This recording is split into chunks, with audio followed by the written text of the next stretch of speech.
Hello everybody and welcome back to Night Watch. We got a great show for you. We're going to be talking about poetry out loud. We got another okay real quick with some loser. And we have several more surprises. So stay tuned.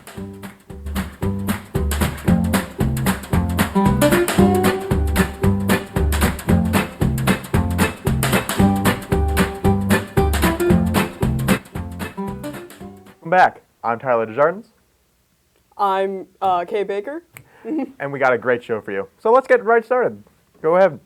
Congratulations to Emily Matos for her win in the Poetry Out Loud State Finals. She gave 3 flawless performances and is now on to the National Finals. Now on to athletics.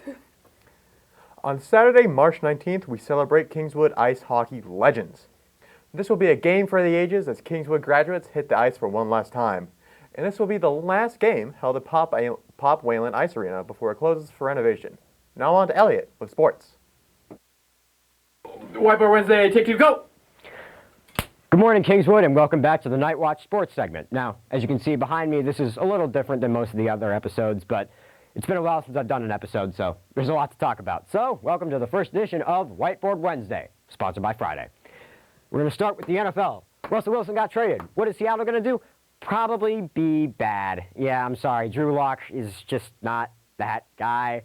Maybe Pete Carroll should retire. I think probably. They might trick themselves into thinking they're competitive, but they're not. Aaron Rodgers' contract. The Packers are going nowhere. Yeah, you can't give a guy $150 million guaranteed if you want to improve the team. That's not really how that works. And it's not like this was a Super Bowl team anyway. You guys keep choking in the playoffs. Maybe it's Aaron Rodgers' fault. Maybe it's not. I don't know. You're not winning Super Bowls, and yet you're bringing everyone back. That's a problem. Moving on. Kyler Murray contract. They haven't paid him yet. However, he deleted a bunch of posts from his social media that had the Cardinals in them, so they're like, oh shoot, we should probably pay him before we lose our franchise quarterback. Now, I don't actually blame them for being a little bit hesitant because he gets hurt every year, and that leads to them kind of taking a dip at the end of the season. If you look at their records throughout the years, they just start off really well and they plummet. So, I get it, but also you've got to pay your quarterback. That's just kind of how that works. Carson Wentz trade. What do the Colts do? Probably trade for Jimmy Garoppolo midway through the season once the 49ers are comfortable with it. I think they could still win the division, but I don't know why you wouldn't give Carson Wentz a second year. I understand he collapsed at the end of the season. I get that.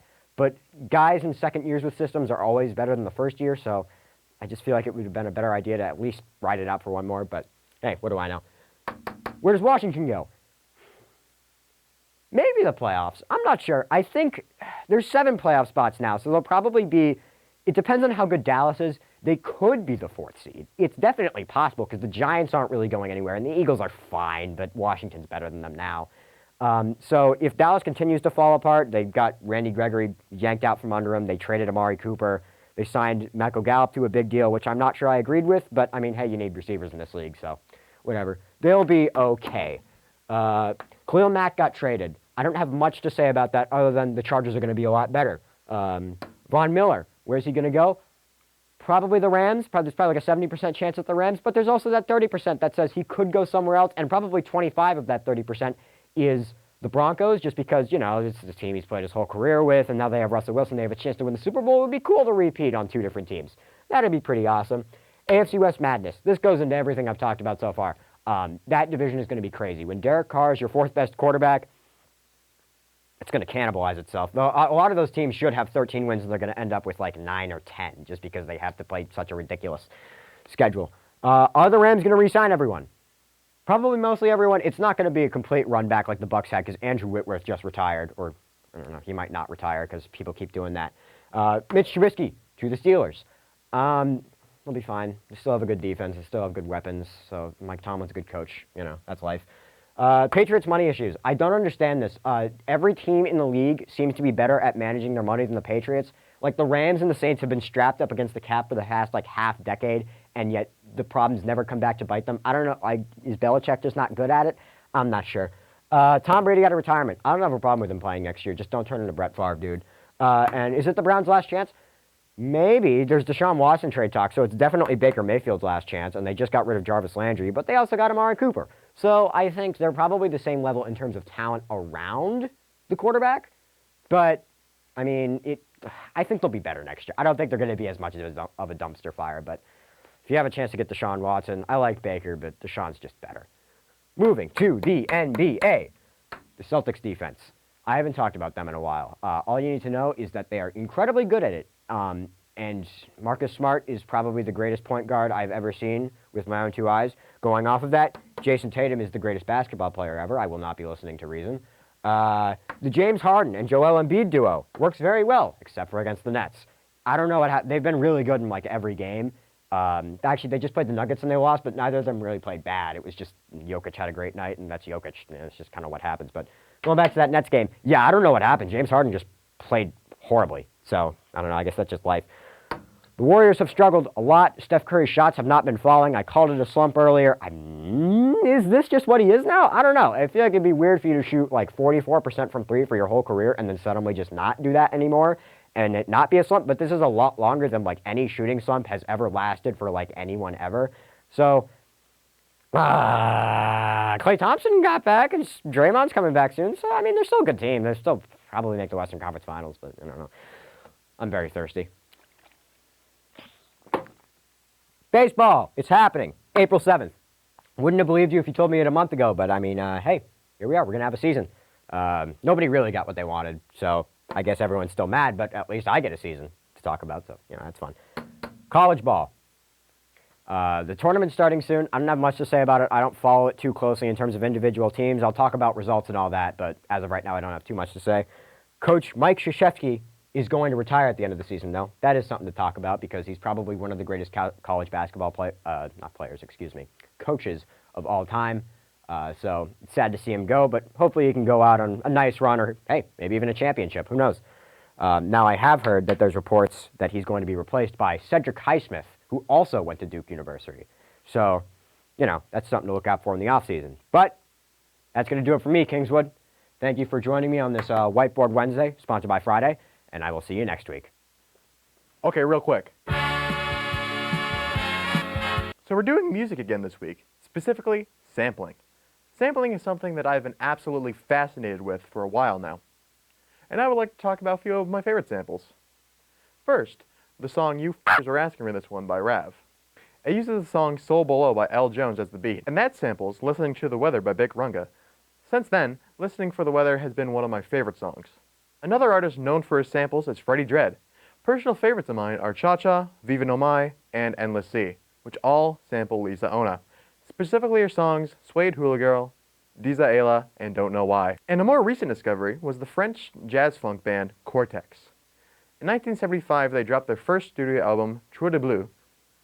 And this album, it is an absolute powerhouse when it comes to samples. If you've listened to MF Doom, Tyler the Creator, or Lil Yachty, you know, just to name a few, then there's no doubt in my mind that you've heard the Cortex song, Huit October 1971. With addictive drums and beautiful vocals, this song is all you need to spin a nice beat. Other songs that I became absolutely flabbergasted at to find Cortex samples in are Time Tested by Revue, which uses Les Enfants Samba, and Stats by Baby Keem, which uses Chanson du Je Rêve. I'd listened to these songs several times in different parts of my life, and the fact that a relatively obscure French band showed up in them are very surprising. And those are just examples of artists using other songs for their songs.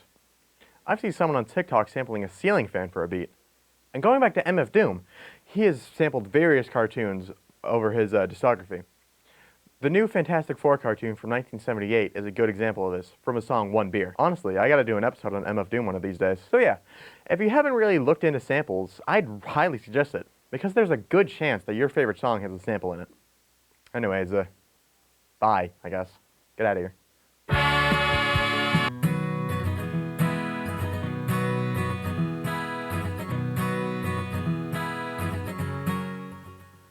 Hi, I'm Scott Giesler, and this is LRTC Multimedia. If you have ever wanted to learn how to produce your own television shows, both live and in the studio and out in the field, or write and produce your own film, then multimedia might be the right fit for you. In semester 1, you'll be the producer of your very own television news program in our TV studio production class. Our news programs, Night Watch, MATV, Wolf Howl, and Tiger Strike, offer the latest on what is happening in each of our member schools.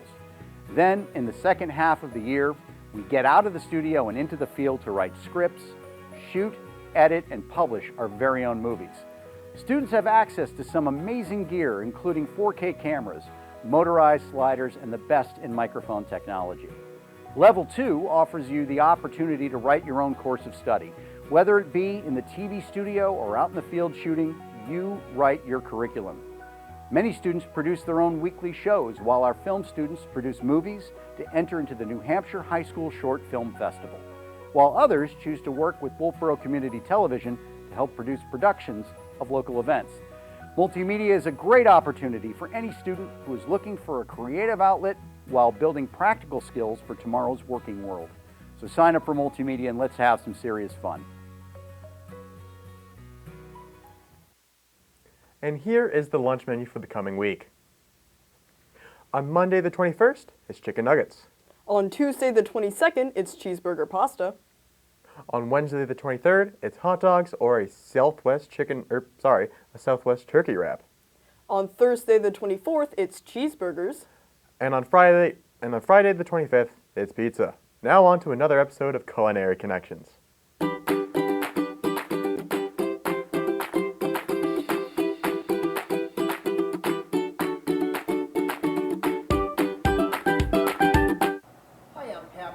Chef instructor at Lakes Region Technology Center in Wolfboro, and I'm here with Melody once again, and she's going to show you how to make chicken tempura with a very special sauce. Melody? Okay, so the first thing you're going to want to do is take your chicken breast and you want to pound it so it's an even thickness all the way around. This will help it cook consistently, and you're going to want to cut it into about half-inch slices, and then you're going to dredge it in flour. And just make sure it's thoroughly coated in flour with no excess on it. And now I'm going to coat this in our tempura batter. Now, it's a lot easier to coat chicken when you have just your plain fingers, but for the sake of demonstration, I'm wearing gloves. And I'm going to bring it over to the fryer. You drop it into the fryer, and I'm not going to let it go straight away or else it's going to stick to the bottom. I'm going to hold it until I see it starting to float, and then once it floats, I'm just going to let it go and let that fry for about 3 to 5 minutes. Okay, and I have some chicken over here that's already been cooked, and it's still quite hot, so I'm just going to dump it up into my landing spot to catch any excess oil or grease. And plating it, I'm going to stack it up because height is appealing to the eye. And I think that looks gorgeous. That makes me look hungry, Melody. Yep, and then this little spoon, I'm putting it in my special sauce in. So when I was trying to make this sweet and sour sauce, we were scouring all around the kitchen to find pineapple juice, but we couldn't find it. So we had access to some Capri Suns, and we tried it out, and I think it tastes fabulous. I think it tastes better, Melody. Yep, and there you go, chicken tempura with Capri Sun sweet and sour sauce. Nice. So our restaurant is completely student run. We're adjacent to Kingswood High School, and our hours are Tuesday, Wednesday, and Thursday from noon to 1:30. We're open by reservations only. 569-2922 is our reservation phone number. Please call for a reservation, and the students would love to serve you. Thank you very much. Thank you. All right, you did a great job. Now that looked absolutely delicious. Now on to arts and entertainment. Kingswood Theater presents the Yee-Ha Revue. This fun and campy comedy will bring you back to the Wild West of the 1800s. This one-act play runs about 40 minutes and will be presented to the public today, Friday, March 18th, and tomorrow, Saturday, March 19th at 7 p.m. at the Kingswood Arts Center. The show is also Kingswood's first official entry into the official entry into the 2022 New Hampshire Educational Theater Guild Festival. And now here's an interview with some of the cast members who did the show back in 2020. Yeah, there you go. All right, so here we are. It is February 17th. I am with select members of the cast and crew of the production of the Yee-Ha Revue. Thanks for joining us, guys. Appreciate it. So all of you have something kind of in common here as you're sitting here. Does anybody want to quickly explain what the story is, what you all have in common here? Baker? We were all in the production from when we tried to run the show 2 years ago, but got canceled because of COVID. Yay! And we're back now in 2022. I'm wondering if I could just get a little bit of just your feelings on being back here now and getting ready to do this again. Any sort of thoughts that you want to kind of share? We'll start with Ty. It's kind of like deja vu, like seeing the show all over again, but it's also a lot different because like it's improved so much. Just like with like people up here doing it and just like the script as a whole, and it's kind of crazy. Whoa. Other thoughts? Rydell? This year I play Wyoming Walk. When we originally did this, I was a set crew member. And when we first had it, the walls were way different. The crates and the piano and everything is more detailed now. And seeing that detail now makes it look just way better and just like an actual saloon type thing. And I think I'm just really proud of it. It makes me emotional. Cool. Ethan? So coming back from sort of the previous show, and this time I'm still rehashing my same role as Clyde as I was last time. For me personally, I think it's an interesting experience just to like see like the kind of changes that's made, even like the microscopic level to like stuff like characters and stuff like that. What's been done to improve the show, make it funnier, but also work better too. Gotcha. Lauren? I'm really excited. 2 years ago it was supposed to be my first festival here, and that got canceled, and so was the next year, so I'm really excited for this one. Cool. Anyone else? My first festival. That's crazy. Yeah, it is crazy. Like it's the first and live. That's nuts. Kind of depressing. Robert? Going off of what those two said, it honestly is just great to be back to actually do the show again after having like a 2-year hiatus after it, and noticing all like the changes we did to it and all the work we put into it just is really good. Yeah. So this is kind of almost a second chance opportunity on some level. I mean, obviously, probably you guys, if you had all your druthers, you would have done it for the festival that first time around. I think that's an obvious statement, and I don't think we'll all dispute it. But fate wasn't going to let you do that. So here's this not do-over, but this chance to improve upon it. Can you talk a little bit about that process for a second? It's in many ways the same show as last time, but in some ways, as you mentioned before, there have been improvements. What was the process of kind of dusting this off? Is the set brand new? What are we talking about here? Let's go with Baker in the back. So in terms of like character and lines and stuff, I'm just reprising my role as Rufus, and I'm happy with that. But it has been a little bit hard because some of my lines have been tweaked, just one word. Like I have this line, clown in the bedsheet, but last year it was saphead in the bedsheet.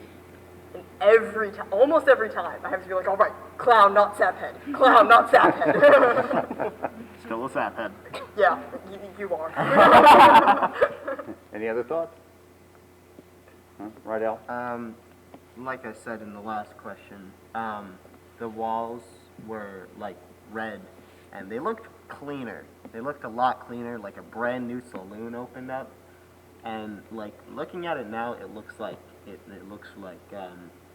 old, kind of, not too old, but like old enough to like be like Old in a good way. yeah. It's aged. Yeah. And just like this show is aged. Oh, it has oh aged, my God. And Oh, so no. have we, we like, Bro, I do not recognize me from back then, bro. 2 years is a That's lot. a different person Oh, entirely. Yeah, and it's really great to be doing this show again. I was scared that we weren't going to be able to do festival this year and not be able to pull the show off again. And I'm really excited, building this set, working with these people for the past 4 or 5 years. It's just been an amazing time. And Charlotte? I was not a musician the first time, but this time I am, and I thought it was interesting to be a part of the band relearning the songs, and we didn't have like we didn't write the music, but last time the musicians did.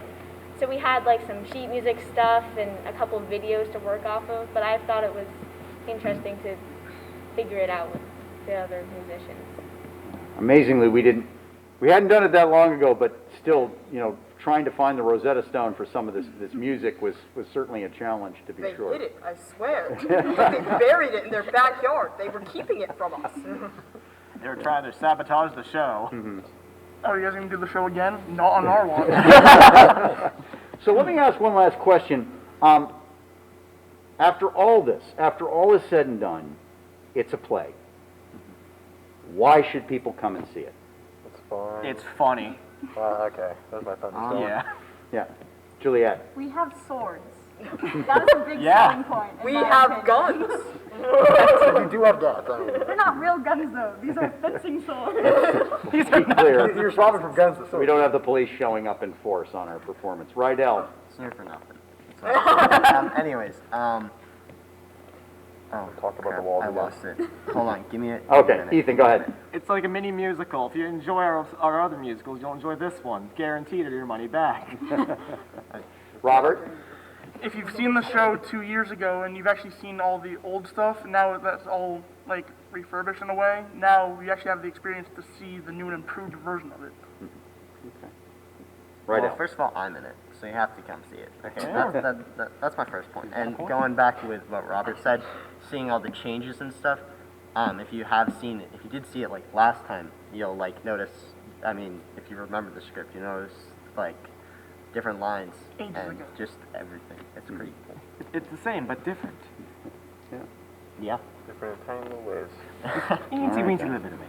Well, thank you very much for taking the time to talk to me. Appreciate it. And Thank you for having us. yeah, well, Everyone stare directly into the camera. Go. Ew. I don't like those people. Anyways, we got some news just in the studio here. So Arts Night is back. This is a big night for music and art students. The high school musical performance will be at 7 p.m. on Thursday, March 24th, as well as there being an art showcase from the various art classes within the school. And students will be collecting donations for with the We Stand With Ukraine campaign during lunches all next week. And that's our show for this week here. I'm Tyler Jardins. I'm Kay Baker. And we'll be seeing you all next week.